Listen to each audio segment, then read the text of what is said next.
Bonjour et bienvenue dans mon cours de SketchUp appliqué à l'impression 3D. Dans le cours, on va faire le tour un peu des outils de base. Ça reste une initiation. Je vais vous montrer des trucs pour dessiner plus rapidement, pour dessiner des choses précises. SketchUp, c'est un beau logiciel pour l'impression 3D. C'est sûr que vous ne serez jamais capable avec le cours là, de dessiner comme un visage ou un chevreuil ou des affaires comme ça. Moi, j'utilise surtout SketchUp pour dessiner des genres de pièces mécaniques avec des petites dents, des trous, etc. C'est un logiciel qui est vraiment facile à apprendre. C'est son principal avantage. Il permet de faire une belle complexité d'objets. Aujourd'hui, c'est à peu près ce dessin-là qu'on va dessiner. Présentement, je suis dans le logiciel Prusa Slicer, qui est un logiciel de tranchage pour impression 3D. Si je clique ici, vous voyez, ça marque une shell. Ça veut dire qu'il est parfait pour l'impression 3D. On va arriver à faire ce dessin-là dans notre petit cours aujourd'hui. Bon, avant de vraiment commencer le cours, on va prendre un certain temps quand même pour paramétrer le logiciel à mon goût. Donc, on va installer un modèle type, on va installer des extensions qui améliorent les capacités du logiciel. On va placer nos barres d'outils à peu près pareil aussi, comme ça. Puis aussi, je voulais vous montrer une feuille lien. En tant que tel, quand vous allez avoir le vidéo, vous allez avoir le lien vers ce document-là. Dans le fond, ce document-là, il y a plusieurs liens dedans, dont les liens pour le téléchargement des modèles types, des extensions, etc. Mais aussi le premier lien ici en haut, cours de SketchUp, ça serait comme un document qui serait à imprimer. Vous n'êtes pas obligé. Vous pouvez suivre avec le document. Vous pouvez aussi juste suivre avec la vidéo. Il n'y a pas de problème. Aussi, dans le fond, les premières étapes qu'on va paramétrer sont aussi dans cette feuille-là. Mais vraiment, les étapes du cours, ça commence ici. Puis tout est numéroté. Comme là, ici, vous voyez 1, 2, 3, 4, 5.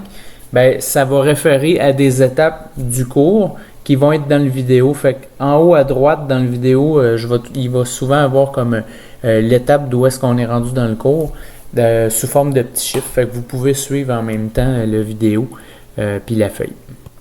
Je voulais aussi vous expliquer un peu le fonctionnement de ma feuille si jamais vous l'utilisez.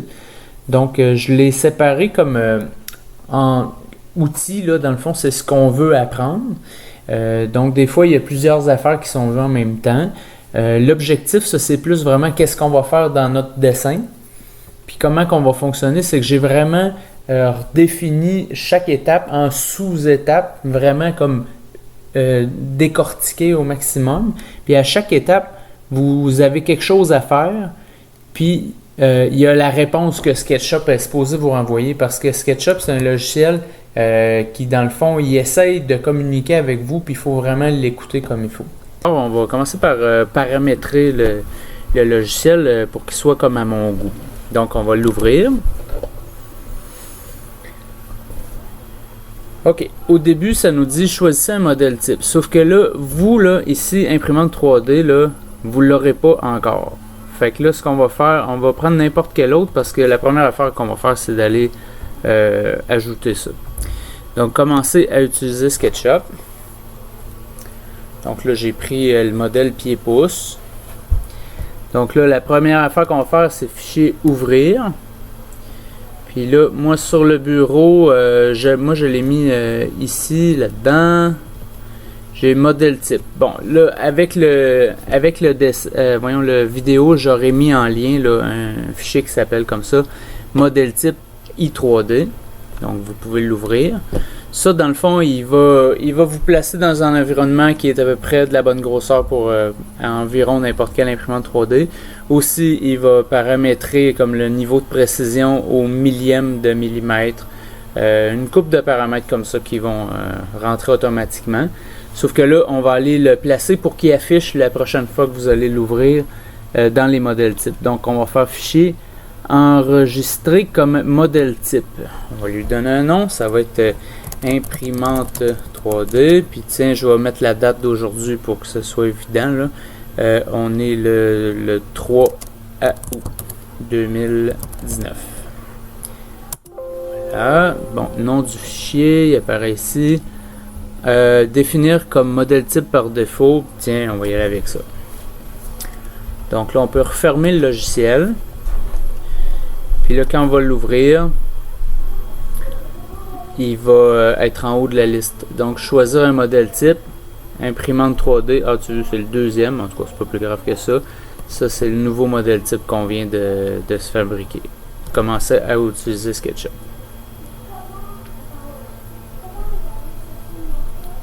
Donc là, on nous rentre direct dans le modèle type. Ça, je vais l'ignorer. Bon, après ça, on va aller installer des extensions. Pour les fins du cours, moi, j'ai deux extensions qu'on va utiliser. Il y en a une qui est vraiment comme incontournable, mais facile à trouver puis est gratuite. Ça s'appelle Import-Export STL. C'est ça, dans le fond, qui va nous permettre d'exporter le fichier du bon type pour l'imprimante 3D. Puis l'autre extension, c'est Sous-Solide, qu'elle est payante. Mais en tant que telle, est optionnelle. Vers la fin, j'explique comment s'en servir. Moi, je trouve que si vraiment vous voulez utiliser SketchUp sur une base régulière, ça le prendrait. Donc, on va aller ici dans Fenêtre gestionnaire d'extension. Là, moi, ils sont déjà installés. Fait que je ne pourrais pas faire la procédure complète pour l'installer.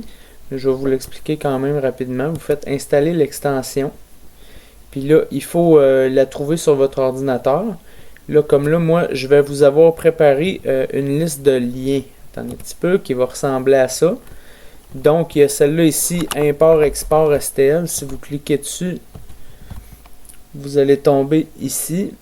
Fait que ça, vous le téléchargez sur votre ordinateur. Je le télécharge. Un petit peu.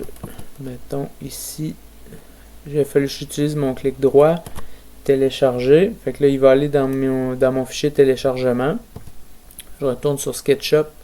Je vais dans téléchargement. Il vient d'apparaître ici. Fait que là, vous cliquez dessus. Faites ouvrir. Puis là, là, en tant que tel, il me demande si je veux le mettre à jour. Pas besoin de le mettre à jour. Vous pouvez faire ignorer. Pour Sous-Solide, je ne referai pas. C'est exactement la même démarche.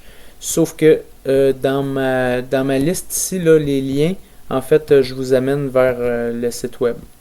Donc, si vous le voulez, là, faut. Je pense qu'il y a même une petite version gratuite, là, peut-être pour essai, là, mais moi je vous suggère, gars, c'est 22 €. Donc, toujours dans notre préparation avant qu'on commence, on va aller maintenant rajouter les bonnes barres d'outils. Donc, on va aller ici dans Affichage, barre d'outils. Celle qui vous avait mis en commençant, premier pas, on va l'enlever. Maintenant, ce qu'on va rajouter, c'est grand jeu d'outils. Après ça, dans l'ordre, il va y avoir solide. Il va y avoir sous-solide qu'on vient d'ajouter si vous l'avez pris. Puis il va y avoir vue. Donc on en met 4. Grand jeu d'outils, solide, sous-solide et vue. Ensuite, on peut les placer à notre guise. Là. Si vous voulez exactement les placer comme moi, c'est libre à vous. Donc, alors, on commence. Appuyez sur L. Vous allez voir que votre souris change d'outil. Ça devient comme un crayon. On va l'approcher proche de l'origine. Et là, je vais vous montrer comment utiliser votre souris. Peut-être pas de la même façon que vous avez toujours utilisé. Dans la plupart des logiciels de dessin, on peut cliquer puis garder le bouton sur la souris enfoncé pendant qu'on déplace la souris. Puis dans SketchUp aussi, on peut faire ça, mais ça donne des résultats vraiment pas précis. Donc si je vous fais la mauvaise démonstration, là, mettons que je pèse dessus puis je me déplace, vous voyez dans le bas à droite, c'est écrit 4,545 mm. Si on voulait vraiment avoir 5 mm, là, ça va nous prendre une demi-heure avant d'arriver pile dessus. Donc, c'est pas comme ça qu'on va faire. Donc là, je l'ai fait. J'ai un 3 point quelque chose mm. Je vais faire annuler. Donc, CTRL Z. Je repars du début. Je refais mon L. Quoi, il était déjà fait. Je clique un coup. Et là, je relâche. Ensuite, je vais m'en aller sur un axe. Puis là, vous voyez, j'ai les mêmes chiffres que tantôt, sauf que j'ai encore les mains libres. Si je lâche ma souris, ça reste comme ça. Donc là, ce qu'on va faire, c'est que vous allez pouvoir l'essayer, comme de vous promener dessus. Vous allez voir l'effet du magnétisme. T'sais. Si je m'approche juste un petit peu de l'axe rouge, pouf, elle saute dessus. Dans le fond, SketchUp, il essaye de deviner c'est quoi que vous essayez de faire. Donc là, ce qu'on va faire, c'est qu'on va aller sur l'axe rouge, comme lui ici. Puis là, vous voyez que ma ligne saute dessus. Et là, j'ai un chiffre qui est au hasard, 4,508 mm. Et là, ce qu'on va faire, c'est qu'on va lui imposer notre chiffre qui va être précis. Comme là, on va faire 20. Donc là, j'ai plus ma main sur la souris. Je fais 2, 0. Puis là, je fais Enter. Et là, j'ai une ligne qui a 20 mm. Pas 20.002 ou 19.997. Elle a 20 mm, vraiment précis. C'est vraiment comme... C'est probablement l'étape la plus difficile, mais puis en même temps la plus facile. À la date, on a juste fait une ligne. Sauf que pour la plupart des gens à qui j'ai donné des formations de SketchUp, ils ont vraiment l'habitude de garder le doigt enfoncé sur le bouton de la souris pendant qu'ils se déplacent. Puis il faut comme se défaire de cette habitude-là, puis c'est vraiment l'étape la plus difficile. D'ailleurs, j'ai trouvé une façon de pouvoir cliquer comme vous êtes habitué de cliquer, puis que ça ne change pas grand-chose. Donc on peut faire Fenêtre, Préférences, puis là ici dans Dessin, probablement que vous, il était déjà à détection automatique. En tant que tel, en détection automatique, si vous faites un cliquer, glisser, relâcher, comme on fait des fois dans d'autres logiciels, ben ça marcherait, mais nous, on veut pas que ça marche parce qu'on veut vouloir mettre un chiffre. Fait qu'en cliquant sur ici, cliquer, déplacer, cliquer, ben ça va comme, même si vous gardez le doigt sur le piton, ça va faire comme si vous l'aviez lâché. Donc si vous avez un peu de misère avec cette étape-là, vous pourriez essayer ici, cliquer, déplacer, cliquer. Ça fonctionne super bien. C'est un nouveau truc que je viens d'apprendre. Maintenant, je vais vous montrer comment vous déplacer dans le dessin à l'aide de la roulette de la souris. Premièrement, si vous roulez la roulette vers le bas, ça recule le zoom. Si vous roulez la roulette vers l'avant, ça avance le zoom. Mais en roulant la roulette, on peut faire d'autres choses aussi. Par exemple, on peut se déplacer de gauche à droite. Par exemple, ici, si je voulais aller quelque part vers la gauche, mais si je fais juste zoomer, ça peut fonctionner. Mais comme là, si je voulais aller vers la droite, ben là, ça marche pas parce que si je fais juste zoomer, on perd le dessin complètement. Donc le truc, comme là, présentement, j'ai comme un gros zoom, je suis très rapproché, mais je veux m'en aller vers la droite. Donc je vais mettre ma souris complètement du côté opposé de où est-ce que je veux m'en aller. Je vais reculer mon zoom jusqu'à temps que je vois la région où est-ce que je veux y aller. Puis là, je peux rouler mon zoom vers le haut, puis me rapprocher du point où est-ce que je veux aller. Donc là, je vais reculer mon zoom pour revenir à une perspective régulière. D'ailleurs aussi, si vous avez les bonnes barres d'outils, ici, ça nous ramène comme avec un point de vue normal du dessin. Ça, par exemple, ça nous amène avec une vue du dessus, vue de face, vue de côté, etc. On va retourner avec la vue de face du dessin. En fait, notre vue de face, tantôt, était plutôt comme ça, avec l'axe rouge vers la droite, l'axe vert vers la gauche, puis l'axe bleu toujours vers le haut. Une autre fonction aussi qu'on peut utiliser toujours avec la roulette, c'est quand on appuie dessus. Quand on appuie dessus puis qu'on se déplace, ça nous permet de tourner autour de notre objet. Par exemple, si je voulais faire un tour complet, ça c'était ma position de départ. Je veux faire un tour complet, j'irai à gauche, je clique sur le bouton, je tasse vers la droite, ça me fait tourner à peu près un tiers de tour environ.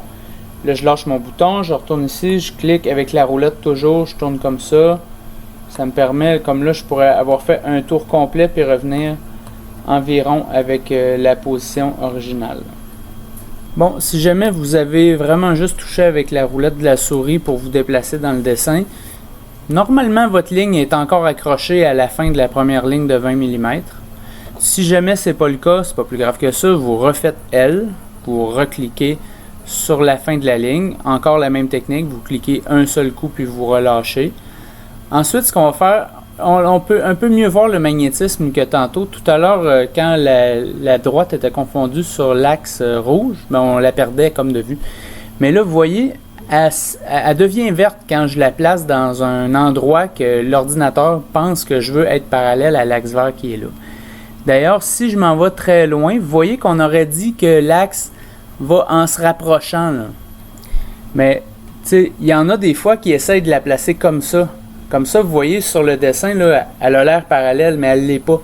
Parce qu'on utilise ici la projection comme en perspective. Donc, en s'en allant vers les points de fuite, les droites vont comme aller en se rapprochant.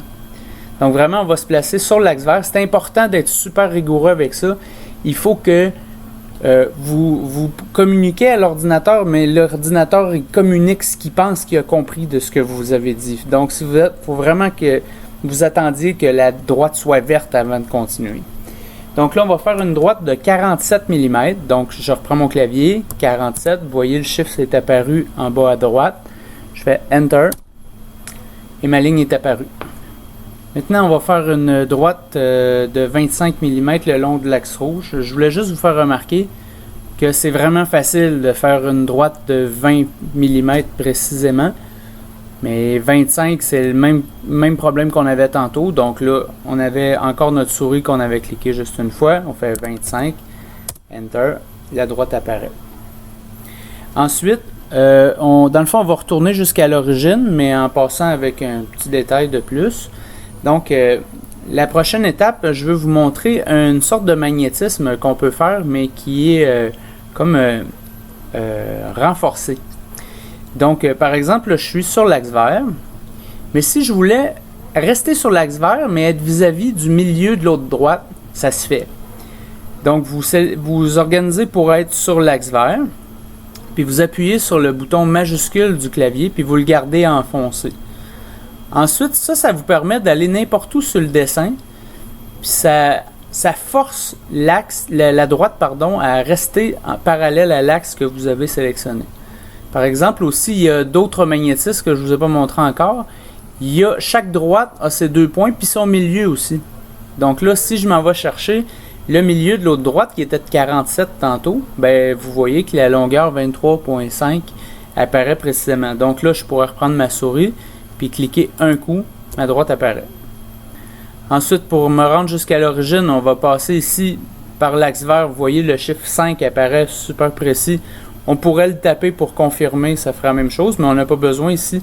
On va utiliser le magnétisme de base vu qu'on se rend jusqu'à l'axe. Donc, je clique un coup, puis je retourne jusqu'à l'origine. Je reclique un coup, et voilà, j'ai une première forme ici qui est en 2 dimensions. Maintenant, on va commencer à faire du 3D, et ça en appuyant sur le bouton P. P pour pousser, tirer. À date, on a vu 2 boutons. On a vu le L pour ligne. Maintenant, le P pour pousser, tirer.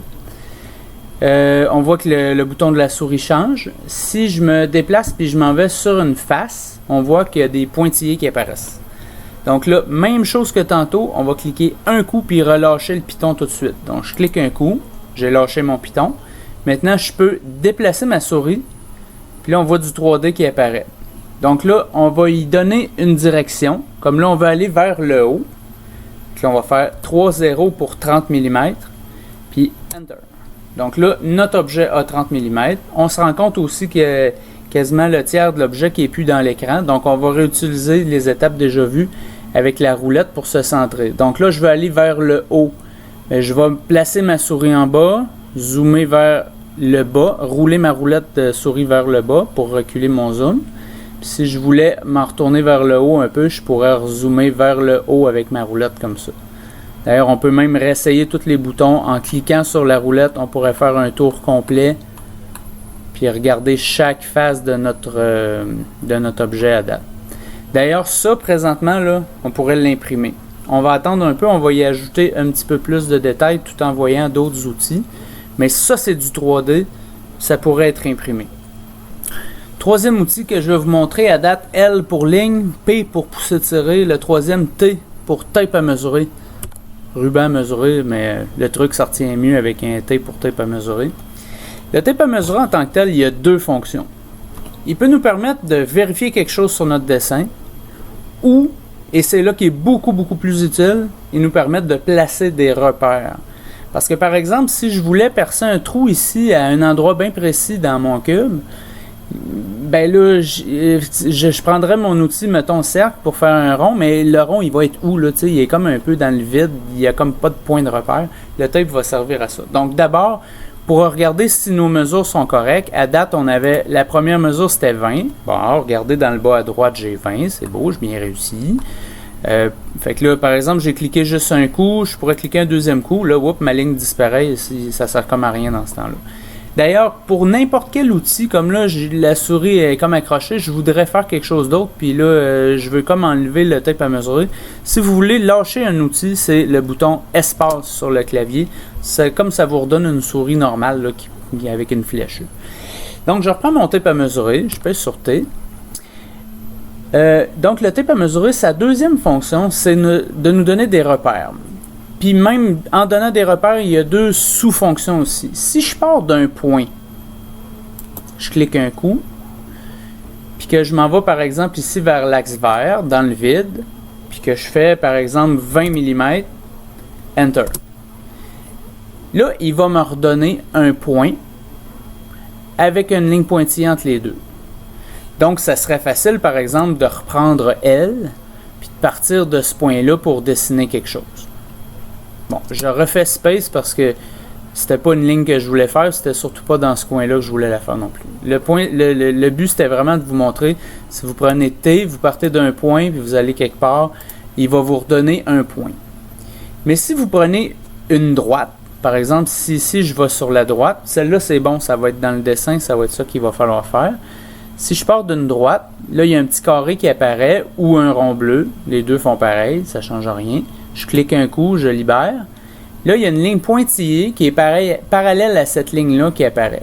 Fait que là, ici, on va la mettre à 15. Puis on va en repartir un autre de cette droite-là. Elle aussi à 15. Puis là, ça va nous permettre d'avoir un beau point de repère ici qui va nous servir à la prochaine étape.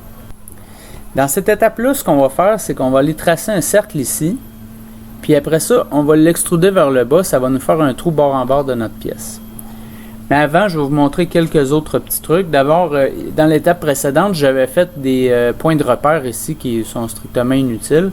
Donc, je vais appuyer ici sur E qui me donne l'efface. Donc, je peux effacer ici les lignes qui sont pas utiles. D'ailleurs, ça efface les guides, mais ça pourrait effacer des lignes aussi, mais ça ne peut pas effacer des faces. Par exemple, là, je clique ici, j'efface dans le vide, ça efface strictement rien. Si j'efface une ligne, whoop, là ici j'ai comme deux faces qui ont disparu parce que c'est plus des faces maintenant qu'il manque des lignes. Comme là présentement, ce serait plus du 3D, je voudrais exporter ça, ça ne marcherait pas, ça me marquerait juste des erreurs puis ça ne fonctionnerait pas. Donc là, je vais reprendre ma ligne L. Je vais cliquer ici, je relâche mon bouton, je m'en vais à l'autre point, je reclique, tout est correct. Ensuite, je vais utiliser le bouton C pour cercle. Le bouton C, on va le déplacer, on va l'amener sur le repère qu'on a fait à l'étape précédente. On clique un coup, on se déplace en direction d'un axe. Puis là, je vais vous montrer quelque chose que je dirais, quand vous êtes rigoureux, il faut faire ça.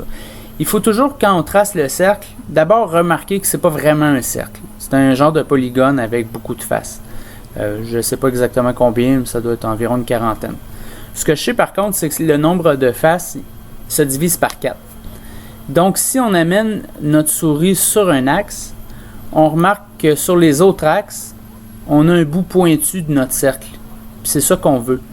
Si je ne suis pas sur l'axe, on voit qu'à l'autre axe non plus, je ne suis pas dessus. Puis, généralement, on aime mieux être précis sur nos axes parce qu'après ça, mettons, si vous voulez repartir, mettons, d'une autre droite puis aller chercher l'extrémité du cercle, ben si vous êtes comme ça, votre extrémité du cercle elle est comme floue, là, parce que votre cercle il est comme asymétrique par rapport à ce que vous voulez faire.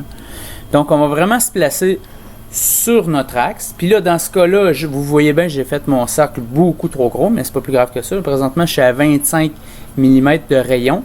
Comme nous, ce qu'on voulait, c'est 8 mm de diamètre, donc 4 de rayon. Fait que là, je pourrais appuyer sur 4, puis Enter. Puis j'ai mon cercle de bonne dimension. Maintenant, on va réutiliser un outil qu'on a déjà vu tantôt, c'est le bouton P. Donc, j'appuie sur P. Je déplace ma souris, je vois que les faces deviennent pointillées, comme on a vu tantôt. On pourrait prendre un peu n'importe laquelle. Dans notre cas qui nous intéresse, on va prendre le cercle. On va cliquer un coup dessus. Puis on peut voir qu'on peut aller vers le haut, vers le bas. Comme là, présentement, mon objet, je savais qu'il y avait 30 mm de haut. Donc, je pourrais aller vers le bas, faire 3, 0, Enter. Puis là, mon cercle il serait bord en bord en bas. Mais des fois aussi, on peut avoir accès à un point. Comme là, ici, j'ai ce point-là, que je sais que il est à la même hauteur que la face où je veux m'arrêter. Donc, je pourrais cliquer dessus simplement. Puis là, normalement, oh, ça n'a pas fonctionné. Dans ce temps-là, on ne s'ostine pas, on recommence. SketchUp, c'est ça, c'est un logiciel qui a certains bugs des fois. Là. Des fois, ça marche, des fois, ça marche pas. On ne s'obstine pas, puis on recommence. Donc, je refais ça de même. Là, tantôt, j'ai pris ce point-là. On va reprendre le même point. Puis là, whoop, là, cette fois-là, ça a marché. Pourtant, j'ai fait la même affaire que tantôt, de la même façon. Des fois, ça marche, des fois, ça marche pas. Pas plus grave que ça. Donc, c'est ça. Vous voyez que j'ai utilisé le magnétisme seulement. J'ai pas eu besoin de retaper mon 30, mais je suis arrivé pile dessus. C'est qu'on va rajouter ici comme des espèces de dents à notre objet. OK? Fait que là, ce qu'on va faire, c'est qu'on va placer des repères. On va tracer une dent. Puis après ça, on va comme faire copier-coller plusieurs fois de notre dent. Puis après ça, on va l'extruder. Puis à date, là, cette étape-là, en fait, c'est tous des outils que je vous ai déjà montrés, mais sauf un. Donc, le premier outil qu'on va utiliser, c'est l'outil tape à mesurer. On va aller se placer deux repères qui vont être parallèles à cette ligne-là. Le premier qui va être à 1 mm. Puis le deuxième à 3 mm. Donc, j'aurais pu repartir de celle-là puis faire 2, ou partir de elle puis faire 3, ça donne la même affaire. Donc là, je vais partir de celle-là, je vais aller par là, je vais faire 3. Ensuite, on va refaire la même chose à partir de cette ligne-là, sauf que cette fois-ci, ça va être 3, 6, 9, les chiffres qu'on va mettre. Donc, ici, je pars comme ça, je fais 3, Enter. Je vais peut-être un peu vite, je vais le refaire plus lentement pour les autres. Je clique sur celui-là, un coup, je lâche le bouton de ma souris, je m'en vais vers le haut, la ligne pointillée apparaît, je fais mon 6, mon Enter, la deuxième apparaît. Puis regarde, pour la 9, je pourrais partir de celle-là, mais gars, ça me tente d'être funny, là. Je vais partir de celle de 6. Je clique un coup, je lâche le bouton. Là, vous voyez, au début, elle voulait partir sur l'axe rouge. Non, c'est pas ça qu'on veut faire. On va aller sur l'axe bleu. Donc là, je rajoute mon 3, mon Enter, puis j'ai mes points de repère qui sont là. Ensuite, on va se déplacer à l'aide de la roulette de la souris pour voir un peu mieux ce qu'on fait. On va prendre le bouton sur le clavier L pour ligne. Puis là, on va aller tracer ici, comme ça, une genre de pointe. Donc là, j'ai pesé aussi sur Space pour lâcher mon outil ligne qui ne m'intéressait plus. J'avais fait ce que je voulais faire. Ensuite, pour faire copier-coller, les fonctions qui sont généralement connues, CTRL-C, CTRL-V, fonctionnent, mais sont pas super optimales. J'ai trouvé un autre truc qui est vraiment plus efficace que je vais vous montrer à l'instant. Donc d'abord, pour pouvoir copier ma pointe, il y a deux trucs. Là. Soit vous vous organisez pour pouvoir sélectionner avec la souris libre en ayant appuyé sur Space pour sélectionner la pointe. Mais vous voyez, des fois, on est mal placé et c'est difficile. Comme ça ici, ça a fonctionné. Mais des fois, il y a d'autres affaires qui sont proches et qui ne nous intéressent pas, qu'on ne veut pas sélectionner. Comme là, j'ai recliqué dans le vide pour désélectionner tout. L'autre truc, c'est que vous sélectionnez un objet, puis là, vous pesez sur majuscule, vous gardez votre bouton enfoncé. Puis là, vous voyez, il y a comme un petit plus-moins qui est apparu. Ça vous permet de rajouter des objets à votre sélection. Fait que là, j'ai sélectionné l'autre ligne de la pointe. Ça permet d'en enlever, mais d'en rajouter, mais si par exemple on se trompe et on en rajoute une qu'on ne voulait pas avoir, par exemple, là, je viens de sélectionner la face, c'est même pas ça que je voulais vous sélectionner dans mon exemple, c'était la ligne du bas.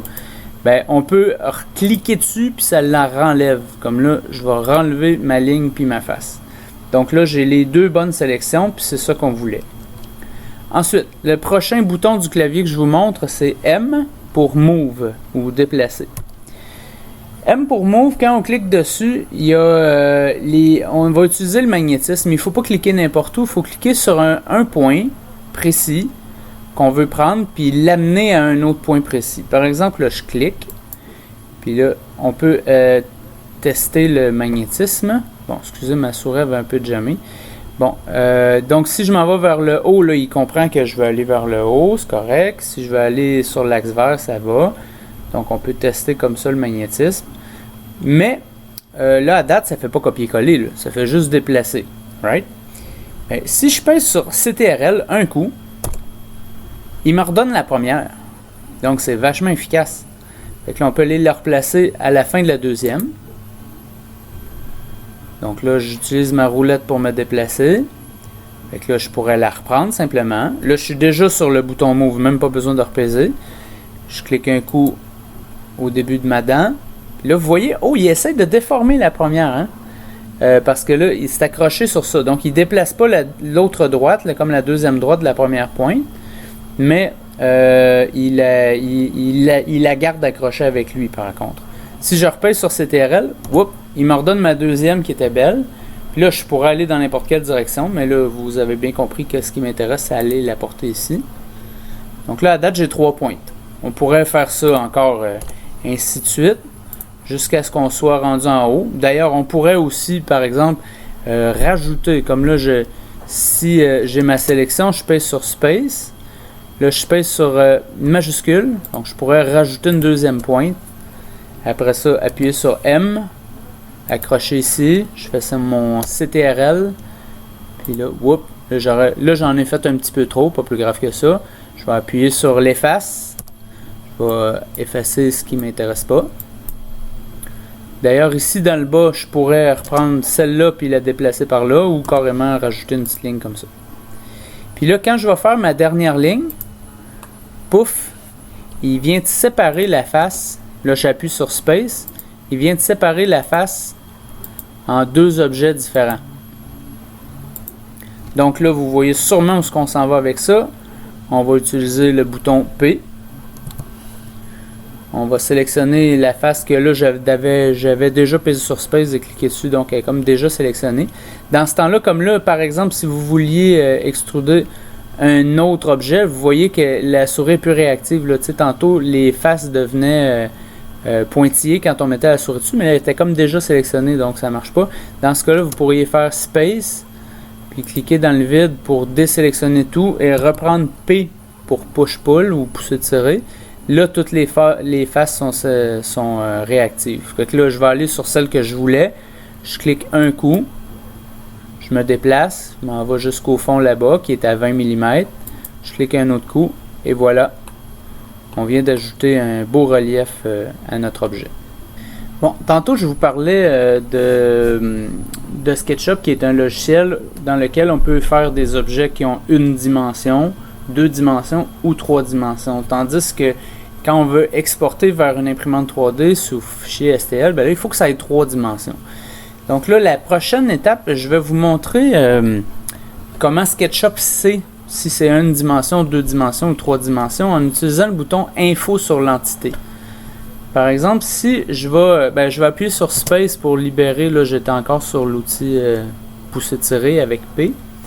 Donc j'ai fait Space. Si j'utilise le clic de bouton de droite de la souris, la première ici en haut c'est Info sur l'entité. Comme là j'ai cliqué sur une face. Donc ici il m'apparaît des millimètres carrés. Bon. Si je clique sur une ligne, il m'apparaît des millimètres. Mais là moi ce que je veux c'est des millimètres cubes si c'est du 3D. Donc si je sélectionne tout, ah, là, il ne reconnaît plus rien. Parce que pour que ce soit un volume dans SketchUp, il faut que ce soit groupé. Donc, on va... Là, comme là, mettons, pour avoir la sélection complète, j'utilise la fonction Space pour avoir ma souris pour sélectionner. Là c'est la seule fois que vous avez le droit de garder votre bouton enfoncé sur votre souris. Fait que vous partez en haut à gauche, le bouton enfoncé, vous allez vers la droite, vous sélectionnez tout l'objet, qui est toujours pas de millimètres cubes. Là, vous prenez le bouton de droite, sur la sélection bien sûr. Puis là, vous faites créer un groupe. Boum! On a des millimètres cubes. Donc ça, on serait prêt là. On ferait fichier, export STL. On serait prêt à l'imprimer. Mais on va le complexifier encore un petit peu. J'ai d'autres trucs encore à vous montrer dans SketchUp avant qu'on l'exporte puis qu'on l'imprime. Donc, dans cette prochaine étape, je vais vous montrer comment utiliser les outils solides qui sont effectivement assez solides, merci, dans le SketchUp Pro. Donc ce qu'on va faire, c'est qu'on va commencer par tasser notre objet un peu de côté. On va se fabriquer un autre objet qui va lui aussi être un solide. Puis la barre d'outils solides nous permet de faire des unions entre deux solides ou des soustractions ou de conserver seulement ce qui est commun aux deux solides, etc. Là, je vais vous en montrer juste un. Aujourd'hui, on va faire la soustraction. Mais dans le fond, vous pourrez vous amuser avec ça. Mais vraiment pour ça, il faut que quand vous êtes sur Info sur l'entité, vous ayez des millimètres cubes puis que ce soit vraiment des objets groupés. Puis qu'il n'y ait pas de sous-groupe dans le groupe. C'est quand même complexe, il faut que ce soit quand même rigoureux, clean. Là. On prend vraiment des solides, puis là, on peut faire comme des soustractions, des unions, etc. Donc, première étape, on va utiliser le bouton M pour Move. On va tasser notre patente un peu plus loin. Donc, je me pars de n'importe quel point, je m'en vais sur l'axe vert, je le tasse de 50 mm. Donc, je fais 5-0, Enter. Puis là, vous voyez, il y a plein de guides partout. Là, c'est un peu tannant. Là. Je pourrais prendre le E pour effacer puis les effacer un par un. Mais parenthèse vite faite comme ça. Et dans édition ici, supprimer les guides, ça les enlève toutes d'une shot. Donc c'est fait. On va reprendre le bouton C. On se place ici à l'origine. Et là, je voulais faire dans le fond un genre de cylindre qui va avoir 10 mm de diamètre, donc 5 de rayon. Même chose que tantôt, placez-vous vraiment parallèle à l'axe avant de faire votre 5. Quitte à faire votre premier cercle là, vraiment trop gros, mais on s'en fout, c'est vraiment juste pour être certain d'être sur l'axe. Je fais mon 5 mm, Enter. Donc ensuite, vous me voyez sûrement venir, je prends le bouton P, je me déplace sur mon cercle qui devient pointillé, je clique un coup, je m'en vais vers le haut, et là je suis en train de me faire un beau cylindre. Celui-là, on va le faire de 60 mm de long. Donc là, on pourrait vérifier si notre cylindre est un solide. Je zoome out avec la roulette de la souris vers le bas. Donc je prends l'outil Space pour reprendre ma souris. Je sélectionne. Je me rends compte que j'ai toujours pas de millimètres cubes. C'est parce qu'il faut aller faire un clic droit sur l'objet, créer un groupe. Et à Info sur l'entité, on a des millimètres cubes. Donc là, on va réutiliser un bouton que je vous ai déjà montré, c'est M pour Move. Donc si je me partais de n'importe quel point, je pourrais le déplacer exactement comme on faisait tantôt avec les lignes. Mais quand c'est un solide, on a une petite fonction de plus qui apparaît, c'est comme des petites croix rouges qui vont nous permettre de faire tourner l'objet. Comme là, moi, celle qui m'intéresse, c'est celle-là ici. Remarquez que l'espèce de rapporteur d'angle qui apparaît, il est de la même couleur que l'axe duquel il est perpendiculaire. Par exemple, ici, il est vert. Si je me place comme ça, il est rouge parce que l'axe de rotation serait l'axe rouge. Vous voyez, si je m'en vais en haut, il va être bleu, effectivement. Donc, qu'on prenne cette flèche-là ou celle-là, j'ai dit flèche, je voulais dire croix. Qu'on prenne cette croix-là ou cette croix-là, ça donne exactement la même chose. Donc là, on va le faire tourner comme ça de 45 degrés. Donc, comme ça, ça sera marqué. Là, vous voyez, il marque comme en négatif. Mais c'est pas grave, on veut y aller 45, on va taper 45. Ça va nous donner la bonne affaire quand même. Bon, ensuite, on va redéplacer notre objet parce que là, l'idée, c'est qu'on va aller le placer bord en bord de notre objet, puis c'est lui qu'on va soustraire. Donc la prochaine étape, ça va être d'aller placer notre cylindre où est-ce qu'on veut. Donc ici, je vais appuyer sur le bouton M, qu'on a déjà vu. J'utilise la roulette de la souris pour me positionner un peu mieux. Donc là, je ne prendrai pas de croix rouge par exemple. Je veux vraiment y aller avec un point de notre objet, donc ça peut être n'importe quel point. Je clique sur celui-là ici. Puis là, je me déplace vers l'axe vert. Et là, je vais me déplacer de 85 mm. Ce qui m'amène avec l'objet qui passe bord en bord. Mais il n'est pas encore tout à fait à la bonne place. Donc, je vais le reprendre encore. Je vous conseille de toujours faire vos déplacements juste en axe vert ou en axe rouge. Parce que c'est plus facile de les quantifier que précisément. Si j'avais essayé de l'envoyer direct à la bonne place où est-ce que je voulais, ça aurait comme été en diagonale. Puis là, une diagonale, c'est dur de savoir exactement quel chiffre mettre. Donc, on va reprendre exactement le même point ou un autre point. Ça ne change pas grand-chose. Là, on va le déplacer vers l'axe rouge. Donc là, je veux vraiment m'assurer qu'il est rouge. Je vais me mettre un peu trop loin. Ou en tout cas, comme ça, vous voyez, il est rouge. Parfait. Cette fois-ci, c'est 8 mm. Donc, je fais 8, Enter. Puis là, mes deux objets sont l'un dans l'autre, mais ils sont toujours des solides. Ils sont indépendants.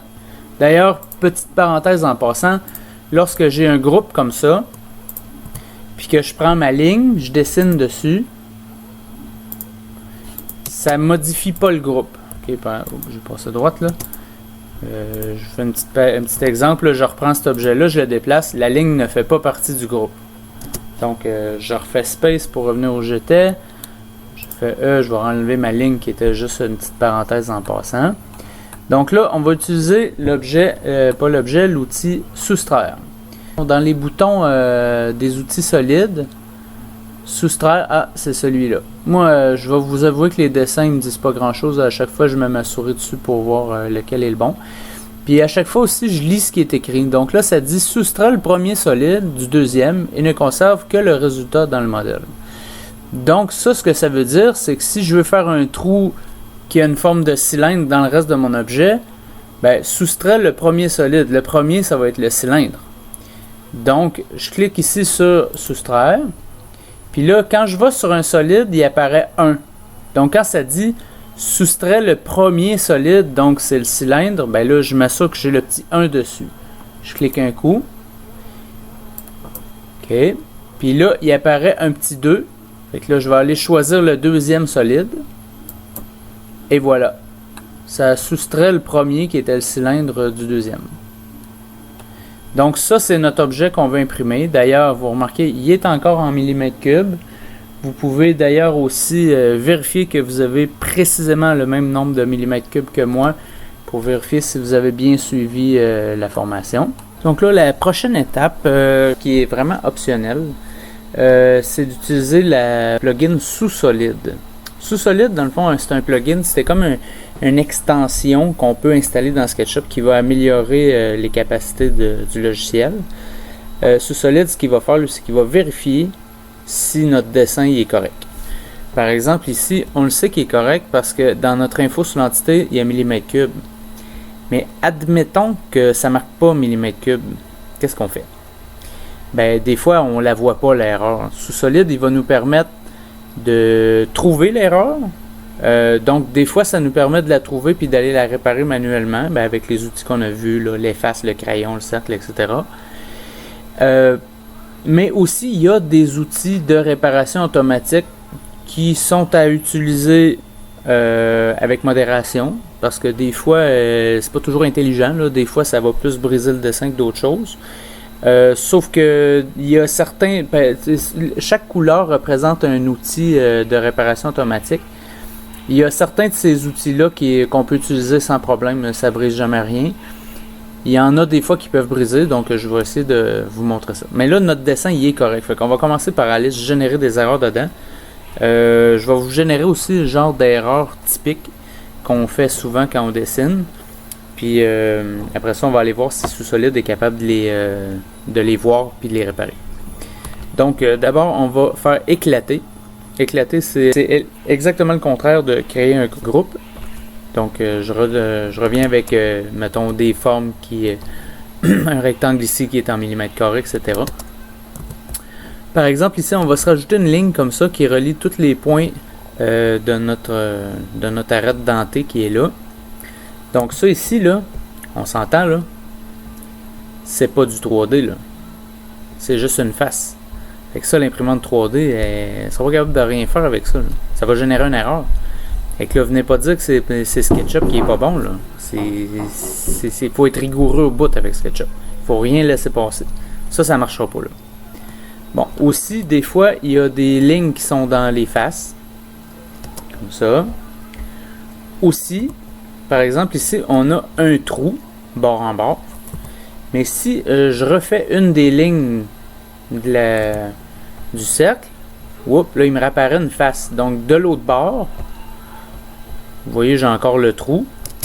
Sauf que dans le milieu, là, j'ai une face. Fait que là, ça, c'est pas 3D non plus, c'est 2D. Fait que ça non plus, ça n'imprimerait pas. J'ai généré quelques erreurs comme ça. Donc là, ce que je vais faire, je vais regrouper tout ça, créer un groupe. Et là, on remarque qu'on n'a plus des millimètres cubes.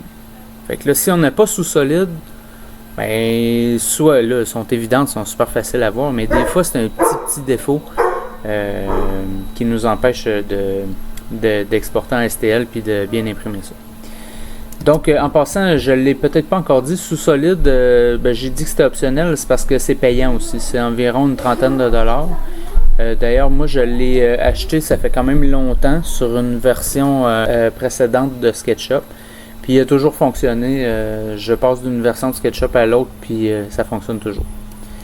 Donc, j'ai mon groupe. Et il faut toujours grouper avant d'utiliser sous-solide. Donc, on va peser sur Analyse. Puis là, vous voyez, tous les défauts qu'on a fait, il les voit.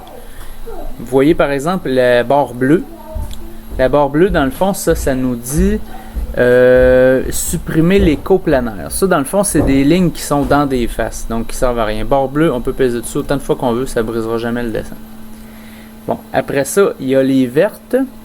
Vert, c'est des barres avec une face. Donc, c'est normalement, quand tu as un solide, chaque ligne ou chaque barre va avoir au moins deux faces. Ou pas au moins deux faces, mais il va avoir deux faces. Donc ici, on a une barre qui a juste une face. Fait que c'est sûr que c'est pas 3D. Fait qu'on va peser dessus. Ouais, là, vous avez vu, il a transformé de couleur, c'est rendu rouge. On va aller voir rouge, c'est quoi? Rouge, c'est supprimer les barres individuelles. Parce que là, ce qu'il vient de faire, probablement, c'est d'enlever le triangle, mais il a conservé la ligne. Fait que là, si je pèse sur le rouge, il va me corriger ça. Ah, il l'a ramené vert. Bon, on va essayer le jaune maintenant. Oups, là, il est revenu rouge. On pèse sur rouge. Ah! Ça veut dire que tout est beau.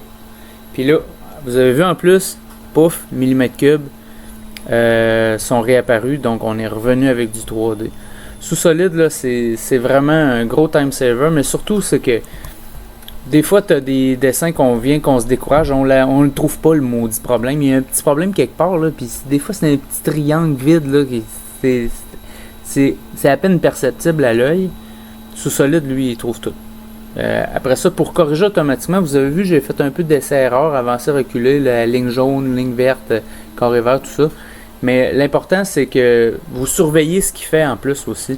Il y a des applications de vérification de dessin qui c'est en ligne, mettons. On envoie ça sur un cloud, puis ça nous répare le dessin, mais on ne sait pas ce qu'il fait. Puis ça nous le renvoie, puis des fois, le dessin, oui, c'est un STL, oui, il est manifold, il est correct, mais notre dessin, c'est plus ça pantoute. Tandis qu'avec sous-solide, ben, on voit ce qu'il fait, puis en plus, ben, si c'est pas ça qu'on voulait faire, mettons qu'on pèse sur un outil de réparation automatique, puis qu'on voit qu'il brise un peu le dessin, ben, on fait CTRL-Z, puis on annule la dernière étape. Puis là, des fois, on peut réutiliser l'analyse, puis on peut zoomer, puis trouver l'erreur, puis la corriger nous autres mêmes avec l'efface, puis le crayon, puis tout ça. Selon moi, sous-solide, c'est vraiment un must. SketchUp sans sous-solide, c'est presque inutilisable pour l'impression 3D. Donc la dernière étape du projet, c'est vraiment le Export STL. Dans le fond, il faut s'assurer qu'on a un groupe, qu'on a des millimètres cubes, que tout est vérifié. L'analyse nous dit que tout est beau. Dans ce temps-là, c'est 0, 0, 0, 0. Ça veut dire qu'il n'y a aucun problème sur rien. Ça, on est prêt à exporter. Donc on le sélectionne. On fait Fichier, Export STL. Puis moi, je préfère ici laisser le checkbox Export Selected Geometry Only. En fait, la raison, c'est que si votre dessin est plus complexe puis que vous avez oublié une ligne ailleurs quelque part dans le dessin, mais vous voulez pas que cette ligne-là fasse partie de votre objet 3D. Si vous décliquez ça, il ramasse tout ce qu'il y a dans le fichier SketchUp et c'est pas toujours bon. Fait que vraiment, sélectionnez votre groupe solide qui est en millimètres cubes puis faites ici Export Selected Geometry Only, Export. Puis là, vous lui donnez un nom. Moi, j'aime bien tout mettre dans le même. J'ai un fichier qui s'appelle Export STL. Vous lui donnez un nom, comme là, je l'avais déjà fait, là, cours de SketchUp. Enregistré. Là, il me dit, voulez-vous remplacer? Je vais faire oui. Puis là, après ça, je suis prêt à aller dans mon trancheur, soit Cura, Slicer, S3D, peu importe. Je vais pouvoir importer mon STL, puis l'imprimer, puis c'est sûr que ça va marcher, c'est sûr qu'il va être manifold parce qu'on l'a vérifié avec sous-solide. Bon, ben sur ce, j'espère que vous avez apprécié. Puis évidemment, je suis conscient que j'ai pas fait le tour de tous les dessins, de tous les outils. C'est vraiment un survol. Moi, je voulais surtout aussi insister sur le fait d'utiliser le clavier le plus possible. Ça fait sauver beaucoup de temps. Mais aussi le clavier numérique pour rentrer nos chiffres dedans, pour être précis. Avec SketchUp, il faut vraiment être rigoureux. Mais c'est un super beau logiciel. C'est un logiciel qui est facile à apprendre. Puis qui permet de faire beaucoup de choses sans être un spécialiste. Puis sans aussi avoir le cerveau de Rain Man là, avec une vue du dessus d'un bord, une vue à droite d'un bord, une vue à gauche de l'autre bord, puis là tu dessines dans les vues, puis ça te génère la perspective. Ça prend un cerveau un peu fucké là, pour dessiner dans certains logiciels de dessin 3D. SketchUp, on a l'impression de faire du bricolage. On a l'impression simplement d'être dans un environnement normal, puis on tourne notre objet, on l'agrandit, on le rapetisse, on fait des lignes, on fait des trous dedans. C'est super facile à apprendre. Puis je vous souhaite plein de belles impressions.